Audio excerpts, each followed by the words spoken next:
Yung view talaga na makikita nyo dito is yung literal na canyon view talaga. Kung mapapansin nyo naman, diba? Doon sa kabilang banda is yung Cebu. At dito naman banda is yung Negros Oriental. Ibang estilo naman ng panday natin ni Manong na ginagawa. So parang bridge talaga siya. Yung ginagamit naman natin na sahig or eto salog sa Bisaya is yung buo na kawayan na tinibak-tibak namin ng 4. Dito naman sa kubo natin, dinisenyo ko po itong klase na kubo natin na sa loob may amakan. Yon, naka-amakan tayo, fully amakan. Dahil gusto kong ma-experience nyo kung gaano kalamig pag nasa probinsya ka natutulog. Gumagamit din ako dito ng native na banig, yung tinatawag natin sa Bisaya. Dahil kung may mga tao na gustong matulog na nakahiga sa banig na native or provincial style na hindi gumagamit ng foam or ito, kutsyon, pwede itong gamitin. Ayan po yung view ng ating terrace pag nandito kayo sa kubo yan. Wow! Paglabas nyo, may terrace tayo dyan. Magtatanong kayo kung magkano lang po yung singil natin dito sa Ed's Cafe. Yung entrance fee po natin ngayon is nasa 10 peso lang po. Yun sa kubo natin, 3 to 4 hours, ang singil lang po natin is... Alright guys, nandito tayo ngayon sa may entrance area at dito ko kayo unang itutor. Yan. Okay, so ito yung Ed's Cafe and Campsite. Ginawa ko tong design na Ed's Cafe and Campsite dahil ang area natin is napakaganda pag gabi. Chilling area kaya meron siyang campsite. At syempre, mas maganda rin sa umaga. Ayan. So kung mapapansin nyo, gumagamit po tayo ng mga native. Ayan. Dahil gusto ko po na pag nagpunta kayo dito, gusto kong ma-experience nyo yung buhay probinsya talaga. Yung mga nakikita nyo na nasa probinsya like mga kawayan.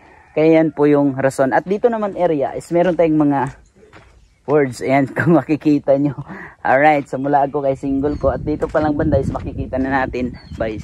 Napakasimple lang yung ating entrance. Alright, so first, ito, sa katabay. Dito, sa katayo. At ito na. Dito naman banda is gusto kong ipakita sa inyo na gumagamit ako ng mga kawayan. Ayan, kung mapapansin nyo. Yan po yung ano niya, yung entrance natin. At syempre gumagamit tayo ng mga native talaga. Yan. Ang purpose po dito guys, kaya ako gumamit ng ganitong mga kawayan dahil mas maganda tong paglagyan ng mga decoration like pag Valentine's Day, may mga okasyon, pwede tayong maglagay dito ng decoration. At ito kung makikita nyo, ibang estilo naman ng panday natin ni Manong na ginagawa. So parang bridge talaga siya. Dahil dito sa baba, makikita nyo, is yung daanan talaga ng baha or tubig pag umuulan. Ayan, so yung ginagamit naman natin na sahig or eto salog sa Bisaya is yung buo na kawayan na tinibak-tibak namin ng 4. Ayan, so mula pa dito sa entrance, pagpasok nyo pa lang doon, dito sa entrance, bago kayo aakyat doon sa pinakataas at dadaan dito sa ating 100 step or 116 steps, is sulit na yung 10 peso nyo. Let's go, pasok tayo sa taas. So dito naman guys, mapapansin nyo is yung daanan natin paakyat sa taas is hindi pa natin nasisemento dahil nagfo-focus muna tayo ngayon sa development ng ating area at sa paggawa ng ating kubo na makikita nyo dyan sa taas. Sorry. At kung mapapansin nyo, may hawakan ito. At yung hawakan ito mula dito sa pinaka unang ang-ang, ayan, hanggang sa makarating natin yung 116 steps is panay kawayan po yung makikita natin dahil ang disenyo pong ito is gusto ko pong ipakita sa inyo na talagang native at probinsya ang probinsya. Tara, let's go! Ayan, so paakyat na tayo. Mula dito sa pinakaunang hakbang is aakyat tayo. Ayan. So, paakyat. So kung mapapansin nyo, lupa po yan. Hindi pa natin nasisemento. Baka sa mga next na ano pa yan, development. Hanggang sa pinakataas po ay kawayan yung ating hahawakan. Gusto ko pong ma-experience nyo na pag umakyat kayo dito sa area natin, syempre, sulit talaga yung 10 peso nyo. Imagine niyo sa halagang 10 peso is makakapicture kayo dito sa mga design natin na nasa taas. Makapagduyan kayo, makapag-relax, at syempre, makastay kayo sa kubo. Makapicture, makastay. Ayan. Sa halagang 10 pesos lang. Let's go. So almost 100% na tayo dito sa itaas sa steps natin. Kaya tayo ng konti. Hinihingal nga ako yung gumawa dito. Dito guys, mapapansin nyo, Sa baba pa lang makikita natin yung view ng kalsada. Bago natin makita yung napakagandang view, or makikita natin sa baba yung mga motor na dumadaan. Ayan. Siyempre, yung store din natin sa baba. Diba? Let's go. So pagkaakyat natin dito sa taas, ayan, so dito muna tayo. First kong ipapakita sa inyo is yung duyan na ginawa natin. Siyempre, meron tayong 4 na pirasong duyan. 1, 2, 3, at 4. At may lights din tayo paggabi. Solar po muna yung gamit natin dahil hindi pa tapos yung ating proyekto. Pahinga muna tayo ng saglit. Medyo mataas-taas lang kasi yung inakyat natin. Sa ngayon guys, yung area natin is under construction pa, pero ang dami nang bumibisita. Gusto nilang ma-experience dito na ma-enjoy, ma-relax, at syempre ma-refresh. Ito, isang piraso pa yung kubo na nagawa natin at natapos. Pagkatapos nagawa namin ng isang kubo is nagsimula na kaming mag-open. Akyat tayo dun sa taas, sa kubo mismo. Dito naman banda is ito pa yung natapos natin na maliit na patag area. At yan na po yung pinaka bonfire natin. At ito yung mga duyan. Ito yung mga bangko natin na ginagamit natin dito sa bonfire paggabi. Ayan, so ano pa lang to, improvised bonfire pa lang to. Dahil ito, palakihin pa natin to hanggang doon sa pinakadulo. Lakihan natin ng patag. Siguro dyan banda yung bonfire. Alright. So yan po yung pinaka view natin, oh. Yun. So kung mapapansin nyo guys, may naglagay din ako ng mga words. Tara camping as a friend. Well, naka-bonfire kayo dito, may mababasa kayo rito. At syempre, come, enjoy, relax, and refresh. Doon naman sa baba, mulaag ko kay single ko. At doon marami. Tara, let's go. Ito under construction pa to eh. Kaya sa ngayon, isang kubo pa lang yung natapos natin. At syempre, ina-open na natin yung area. Mulaag ko kay single, kaya naka-move on ako. Yeah! So tara, pasok tayo at saka tayo dito sa akyat tayo, sa kubo. So may mga words din tayo nakikita rito. Syempre. Ayan. So dito banda, meron tayong mababasa dito na tara, iyo tayo. kung mapapansin natin, medyo bastos yung iyot dito sa amin. Pero iba yung meaning. Enjoy, unwind, and travel. Diba? Baba tayo dito ng konti. Dito naman banda is, eto, gumawa kami ng circle o kaya nest or salag sa Bisaya na nakatayo. At yun po yung pinakagandang view niya. Diba? Yun. So syempre, single ka ba? Gaba. Ayan yung view natin sa baba. At yan yung circle natin. Yan. Napakasimple lang. Tingnan. Gumawa lang kami ng gawa sa kawayan at nilagyan namin ng 4 na haligi. At ito lahat mga improvise na mula lang dito rin sa area natin at sa baba. Napakasimple pero ang dami na pong nagpipicture nito. At dito naman area is ito yung frame area. Which is pag nakatayo ka dito is parang nasa frame literal ka talaga, na yung background mo is yung sky. Ayan, yung background mo is yung ganun kagandang view. Yun oh, makikita nyo. Diba, napakasimple lang. Pero pag andyan ka, yan yung makikita ng view nyo sa baba. Let's go.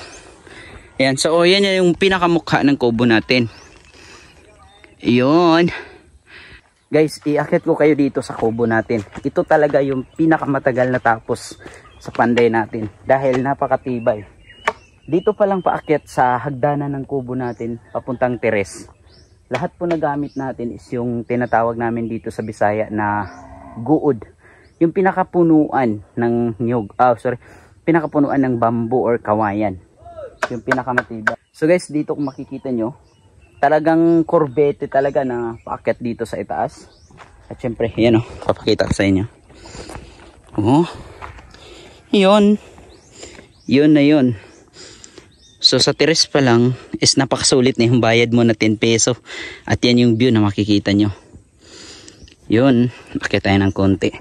Yung view talaga na makikita nyo dito is yung literal na canyon view talaga. Kung mapapansin nyo naman. Diba? Doon sa kabilang banda is yung Cebu. At dito naman banda is yung Negros Oriental. So makikita nyo talaga yung pinaka canyon. Ayan. Canyon covered ng Canyon Cafe or Canyon, ano, yung Canyon Cafe doon sa pinakadulo. At yung Canyon Street yung makikita natin dito. Okay, so dito pa lang tayo sa terrace. So sa terrace pa lang ng ating kubo. Ayan, so pwede kayong magstay dito, mag picture. As yun yung pinaka view natin sa baba. So yung 10 peso mo, napakasulit. Ayan, syempre. Ayan. So ayan yung sa baba. O diba? Guys, kung gaano kaganda yung nakita nyo sa umaga, mas maganda sa gabi. Alam nyo ba kung bakit? Dahil yung mga island na makikita natin mula dito sa Negros Oriental, sa kabilang area ng Cebu, dyan, is nag-iilaw yan sa gabi. Kaya ang ganda tingnan. Kaya ito tinatawag na campsite dahil gusto kong ma-experience na kapag andito kayo sa area namin, gusto kong ma-experience nyo na makita nyo yung Negros Oriental at saka yung Cebu. Makikita nyo yung mga ilaw, ayan. Tapos dito pa lumalabas pag tuwing may ano yan, ayan, bulan or may moon. Diyan pa lumalabas, makikita nyo sa gabi yung mga stars. Napakaganda area talaga. Dito naman tayo sa loob ng ating kubo. Siyempre, kahit isang piraso pa lang yung kubo natin. Ito gusto ko ipakita sa inyo kung ano yung nasa loob. Open po natin to for overnight stay, short time stay, or gustong mag-relax, ayan, mga tropa, magbarkada. Kaya meron tayong tinatawag na yabe for privacy. Sa gumamit, syempre may bayad, pero napakaliit lang. Yun, pagpasok pa lang natin, yan o, yan, so yan yung kubo natin, guys. Alright, so fully amakan yung kubo natin. At syempre meron tayong mga unan, may kumot, at syempre naka-foam tayo. Yun, may ano din tayo, native. Yan, so dito naman sa kubo natin, dinisenyo ko po itong klase na kubo natin na sa loob may amakan. Yun, naka-amakan tayo, fully amakan. Dahil gusto kong ma-experience nyo kung gaano kalamig pag nasa probinsya ka natutulog. Gumagamit rin ako dito ng native na banig, yung tinatawag natin sa Bisaya. Dahil kung may mga tao na gustong matulog na nakahiga sa banig na native or provincial style na hindi gumagamit ng foam or ito, kutsyon, pwede itong gamitin. Pwede rin natin to itiklop. Yan, double purpose po yan. Dahil gusto ko po nga, kapag isa kayo sa customer namin dito sa Ed's Cafe and Campsite at gusto nyong maranasan ng buhay probinsya talaga na nakahiga na walang foam, gusto kong makahiga kayo dito sa native natin na banig. Ayan, so ito, huwag kayong mag-alala dahil napakalamig, dahil fully amakan. May ilaw na din to sa gabi at solar drive. So sa mga customer natin ngayon dito na nag-stay, I think mula nang nag-open tayo, wala pang isang buwan, pero ang dami nang nag-overnight stay, nag-stay short time at nag-avail sa ating kubo. Pero napakasulit naman yung binabayad nila at syempre lahat ng feedback nila is positive para sa atin. Sa ngayon po, hindi pa ako nag-avail ng charge dito sa loob mismo ng kubo dahil ito, solar drive pa. So, lights muna, basta solar, mahirap. Yan. So, ayan po yung view ng ating terrace pag nandito kayo sa kubo. Yan. Wow! Paglabas nyo, may terrace tayo dyan. At ito yung view. Dyan sa umaga, dyan lalabas yung haring araw, paakyat. So, yung sunrise dito sa kubo natin, papasok talaga dito. At makikita mo talaga yung ganda talaga ng sunrise. Iyon. At ito guys, napakamura lang yung ating bayad dito sa kubo natin. Alam nyo ba kung magkano lang? Yung singil ko ngayon dito dahil under construction pa po yung Ed's Cafe and Campsite natin. Pag-usapan natin pag nasa labas tayo. Alright. So, yan. At itong kubo natin is fully varnish na po ito lahat. Yan, naka-varnish. Ito. Kahit yugyugan pa to ng 10 tao na nakaakyat dito, kayang-kaya dahil napakatibay po ng ating kubo. Yan, so yan po yung mukha nating kubo. At syempre, pag ito ay sinasarado natin, ayan, okay, yun, no? Yan, may lock po yan. Naglalak po tayo for the privacy sa tao na matutulog dyan, mag-stay dyan sa loob. At yan po yung solar panel natin. Shoutout kay Idol Yamas TV. Ang napakalupit na may-ari ng ating solar. At dyan sila magduduyan. Yun. So yung magtatanong kayo kung magkano lang po yung singil natin dito sa Ed's Cafe. Yung entrance fee po natin ngayon is nasa 10 peso lang po. Kahit matapos itong project natin. Dahil sa ngayon, out of 100%, yung project natin is nasa 20% pa lang. So, ang layo pa natin sa 100%. Pero, ino-open na natin at ang dami nang pumupunta dito. Nakikita nyo naman sa social media ko. Sa Facebook, andun ako nagpo-post ng mga bumibisita rito. Random pic sa mga bumibisita. At ang singil lang po natin sa entrance, kahit isang araw, isang gabi ka pa magstay dito, 10 peso lang po. Yun sa kubo natin, 3 to 4 hours, ang singil lang po natin is 100.